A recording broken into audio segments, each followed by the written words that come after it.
Amis de longue date, Danny Boone et Kad Merad se connaissent par cœur.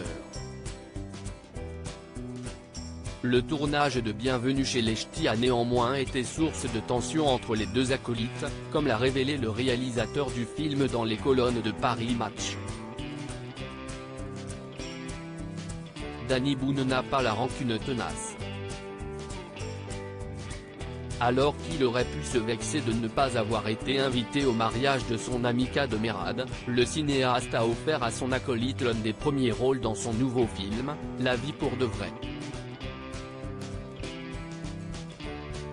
Peut-être en souvenir des bons moments partagés sur le tournage de Bienvenue chez les Ch'tis, carton au box-office avec plus de 17 millions d'entrées au cinéma.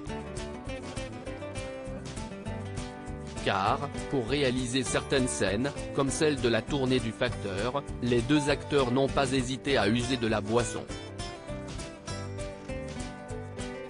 On s'est mis à picoler de la triple ch'ti et on a très vite été sous. Un orage pointait, on a fait une seule prise en plan séquence, celle qui est dans le film, avait avoué le nordiste. Pour autant, leur collaboration aurait pu tourner au vinaigre dès le premier jour à cause d'une dispute de famille. Des excuses fantasmées ? Dans les colonnes de Paris Match, Danny Boone a révélé avoir été contraint de lever la voix en raison du manque de professionnalisme de son confrère.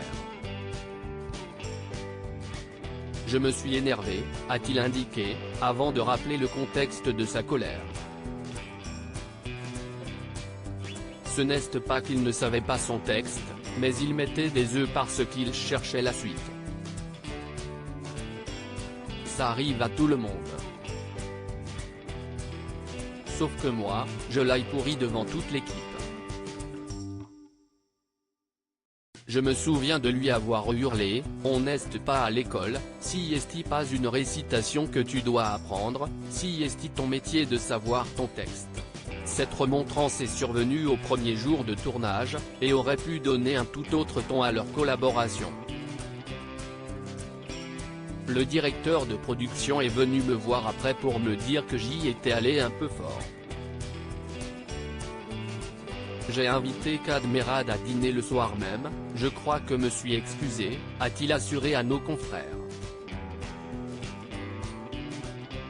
Un pardon dont n'avait jamais vu la couleur l'intéresser, je n'aille pas souvenir des excuses. Qu'importe le flacon, pourvu qu'il ait l'ivresse de vivre une nouvelle aventure ensemble.